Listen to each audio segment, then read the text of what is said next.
कल एक बहुत प्रवीण साधक प्रश्न कर रहे थे, बड़े चतुर हैं। जब हम वजन घटाना चाहते हैं तो रोज हमको कमी दिखाई देती है कि आज 1 किलो कम हुआ, आज आधा किलो कम हुआ। और जब हम भगवान का भजन करते हैं तो कोई अनुभव नहीं होता कि हमारी कमी हुई कि बढ़ी। बहुत प्रवीण। तो जब बोल रहे थे सोई रोग के बीच में कह दिया कि अगर रोज हलवा पूड़ी खाए फिर वजन घटेगा? नहीं घटेगा। वजन घटाने के साथ साथ परहेज चलता है। अब तो ककड़ी पाना है, खीरा पाना है, बस इतनी पालक का जूस लेना है, इतना बस, तो आपका वजन घटेगा। ऐसे ही आपको परिस्त्री गमन नहीं करना, झूठ नहीं बोलना, गंदा भोजन नहीं करना, भगवान को अर्पित करके भोजन करना, दूसरों का उपकार करना, निरंतर नाम जप करना। देखो आनंद आता है कि नहीं। करोगे मनमानी आचरण, 2-4 माला घुमा लिया, समझते हो कि हम पर ब्रह्म परमात्मा के आनंद को प्राप्त कर लेंगे। मजाक समझो। सांसारिक कार्य के लिए भी खून पसीना करना होता है, तब उसकी प्राप्ति होती है। और ये अव्यक्त परमात्मा के आनंद को प्राप्त करने के लिए आप सोचते हो कि मनमानी आचरण करें, पापाचरण करें, जो मनावे सो खाएं, जो मनावे सो करें। 2-4 माला घुमा लिया और भगवान तुम्हारे सामने खड़े हैं। खिलवाड़ समझते हो, मजाक समझते हो भगवदानंद को। ये ऋषि मुनि महात्मा जन प्रतिपल नियम पूर्वक अपने जीवन को, तो उनको भगवदानंद का अनुभव होता है। आप विषयानंद में लगे हो तो भगवदानंद का अनुभव नहीं होगा, विषयानंद का अनुभव होगा। यदि आपने सर्वस्व छोड़कर केवल भगवान को अपना मान लिया है, तो जिनका वेद नेति नेति कह के वर्णन करते हैं, अर्थात पूर्ण वर्णन नहीं कर पाते हैं, वो पूर्ण परमात्मा अपने भक्तों के पीछे डोलता है, अपने श्रीमुख से उनकी बड़ाई करता है, पूरे संसार में अपने भक्तों का यश फैला देता है।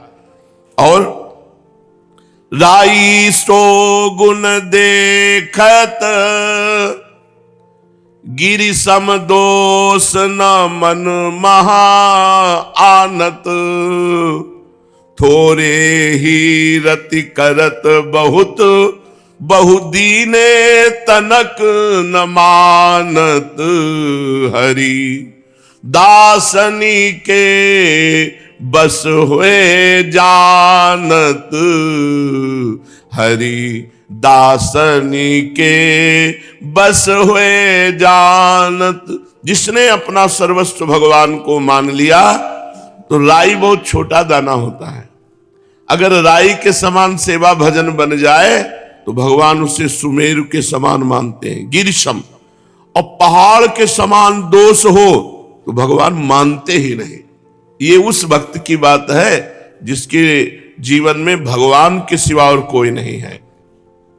और थोड़ी सी प्रीति भगवान से तो बहुत करके मानते हैं, और बहुत भगवान उसे देते हैं तो मानते नहीं कि मैंने कुछ दिया है। ऐसा अपने दासों के साथ भगवान व्यवहार करते हैं। जान राई अभिमानी दीननी तब ही हंसी पहचानत, सर्वसु देत भुरायहि कपटिन सो चतुराई ठानत। जो अपने को बड़ा ज्ञानी समझते हैं, बड़े अभिमानी हैं, कभी भगवान उनके सामने नहीं आते। जो अपने को दीन मानते हैं, अपने को सब तरह से हीन मानते हैं, हंसकर भगवान उनसे पहचान बढ़ाते हैं, भगवान उनसे मिलते हैं। जो भोला होता है तो सर्वस्व दे देते हैं, और जो कपट करके चतुराई करता है तो ठाकुर जी से बड़ा कोई चतुर ही नहीं है। छाया भी नहीं छू सकता ठाकुर जी की। संतन के अपराध क्षमत आपनु कर्तव्य ही रानत। जो भगवान के निज जन है, अगर उनसे अपराध बन जाता है तो भगवान उस अपराध को क्षमा करके अंगीकार करते हैं, क्योंकि इसका मेरे सिवा कोई है नहीं। व्यास भक्ति की यह रीति अपने संतनी सो मन मानत। अपने जनों से भगवान खेलते हैं, जिनका भगवान के सिवा कोई नहीं है, एकमात्र भगवान है, उन्हें भगवान अपना मान लेते हैं और फिर उनके साथ लीला करते हैं, फिर खेलते हैं। इसलिए पूज्य बाबा कह रहे हैं कि सर्वतो भावेन अपनी बुद्धि से ये दृढ़ निश्चय कर ले कि केवल श्री भगवान ही मेरे सर्वस्व है और कोई मेरो नाय। तभी भगवान प्राणनाथ जीवननाथ दर्शन दे हैं। जब जान ले कि एक वस्तु एक व्यक्ति इसका संसार में अब कोई नहीं बचा, तब भगवान दर्शन देते हैं। संसार को बंधन तब ही टूटे है।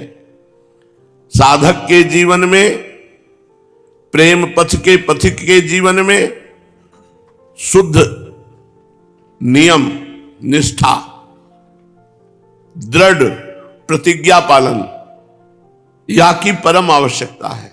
व्यवहार बड़ा शुद्ध हो, जो नियम हो उनको नियम निष्ठा से पालन करे। जो प्रतिज्ञा ले ले तो प्राण चाहे चले जाए कभी प्रतिज्ञा न तोड़े। यह श्री पूज्यपाद उड़िया बाबा जी महाराज को महावाक्य है कि साधक नियम निष्ठा से और प्रतिज्ञा पालन से अध्यात्म में उन्नति को प्राप्त होए। जो प्रतिज्ञा ले ले कि आज से अब ये नहीं करेंगे तो चाहे प्राण चले जाए अपनी प्रतिज्ञा न तोड़े। जो नियम ले ले उससे नियम निष्ठा पालन करें। प्रथम प्रधान वस्तु है भगवान में अपनापन। प्राणी मात्र में भगवान को देखनो। श्री भगवान प्राणी मात्र में विराजमान है। ये बहुत ब्रह्म सूत्र समझो। भगवान से अपनापन और सबके हृदय में भगवान विराजमान है, ये बात हर समय याद रखो। जहां किसी से राग हो रहा हो तो भगवान विराजमान है, द्वेष हो रहा हो तो भगवान विराजमान है, तो आपका राग द्वेष तत्काल नष्ट हो जाएगा। अगर भगवान से आत्मीयता नहीं कर पाए तो अनर्थ, महा अनर्थ हो जाएगा। बड़ी जल्दी भगवान से आत्मीयता प्राप्त कर लो। आज तुम स्वस्थ हो तो भगवान से अपनापन कर लो, भजन कर लो। नहीं अनर्थ, महा अनर्थ। अभी शरीर स्वस्थ है तो भोग वासना, भोग खेल दिखाई दे रहा है। जब शरीर अस्वस्थ होगा तब भजन हो पाएगा? नहीं, बिल्कुल भजन नहीं हो। जब तक तुम्हारा ये शरीर स्वस्थ है तब तक भजन कर लो, नहीं तो भजन नहीं होने वाला। ममता शरीर में, आसक्ति भोगों में, तो अगला परिणाम जन्म मरण। जीव को जन्म जन्म को स्वभाव है यही। देर लगे है। निवृत्ति मार्ग के साधक को काहू से ममता नहीं होनी चाहिए, किसी से भी ममता नहीं।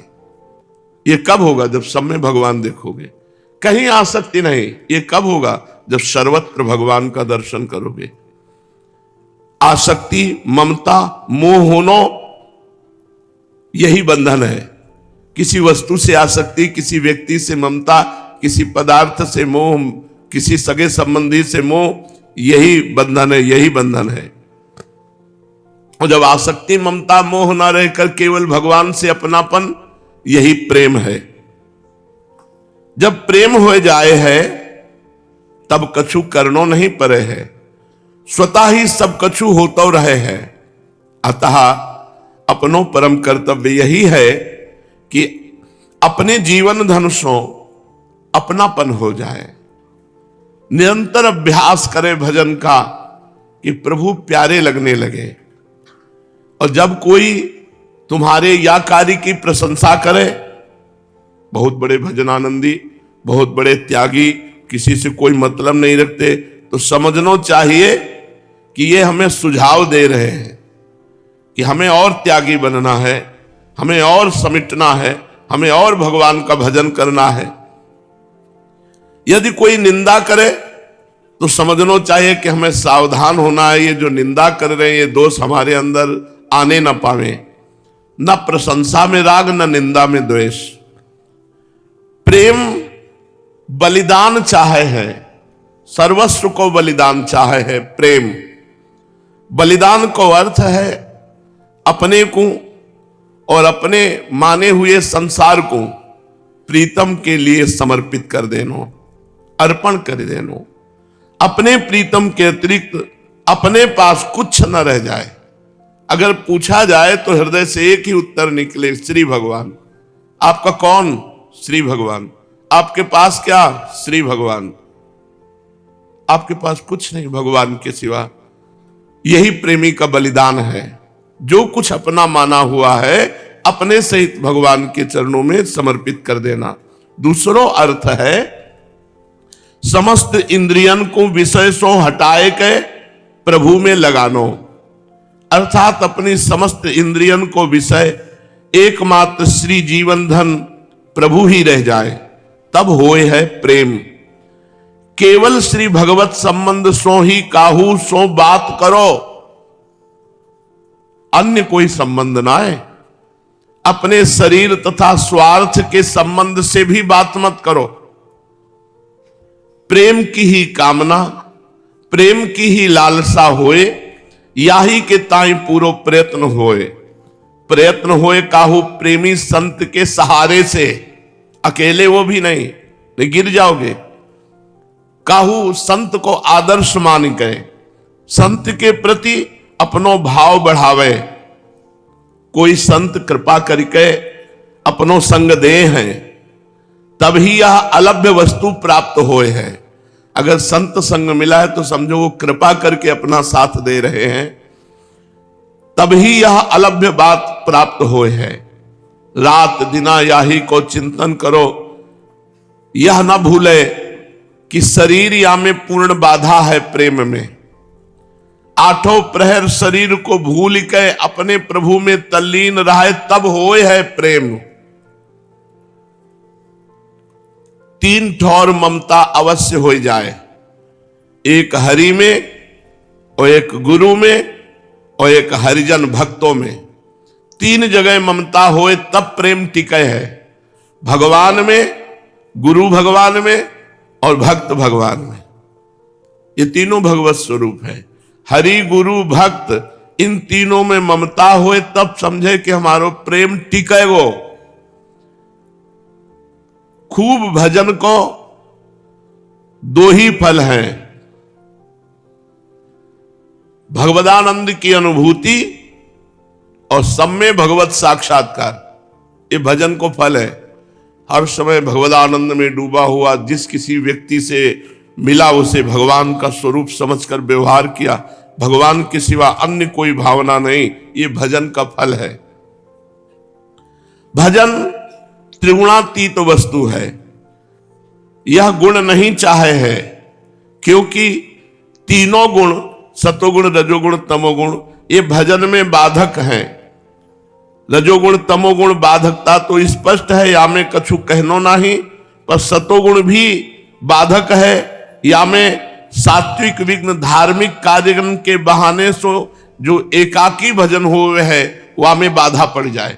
यह धर्म कार्य कर ले, ये धर्म कार्य, भजन से बढ़कर कोई धर्म कार्य नहीं, कोई कार्यों का विस्तार नहीं। छठदम शील विरत बहुकर्मा, निरत निरंतर सज्जन धर्मा। जो संत महापुरुष जिस धर्म का आचरण करते हुए भजन में तन्मय हुए, वही करना है, अन्य कोई धर्म कर्म भी नहीं। धर्म कार्यन के बहाने से ये साधक को प्रपंच में फंसाए दे है।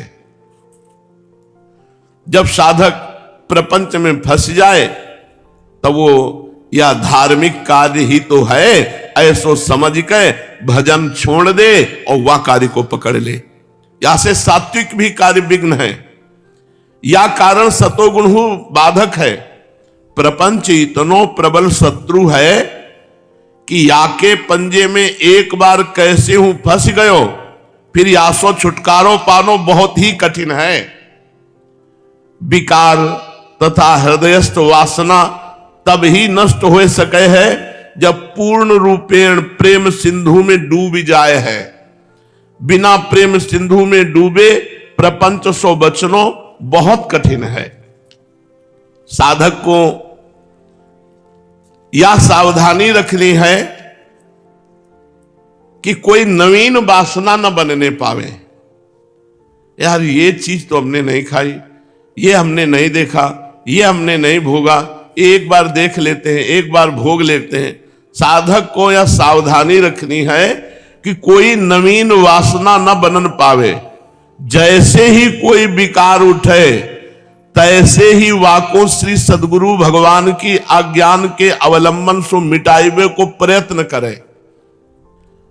जब कोई विकार उठे तैसे ही वाको रौंद दो, ना ना ना, राधा राधा राधा राधा राधा। तुमसे न समरे तो सदगुरुदेव भगवान से बताओ, वो तुम्हें उपाय बताएंगे। वो सदगुरुदेव भगवान की आज्ञा के अवलंब सो मिटाइबे को प्रयत्न करे, जासो उनके बढ़िबे की आशंका ही समाप्त हो जाए। आत्मनिरीक्षण गहरी खोज करे, कोई दोष हृदय में अगर दिख जाए तो वहां को तत्काल वैराग्य रूपी शस्त्र सो काट डाले।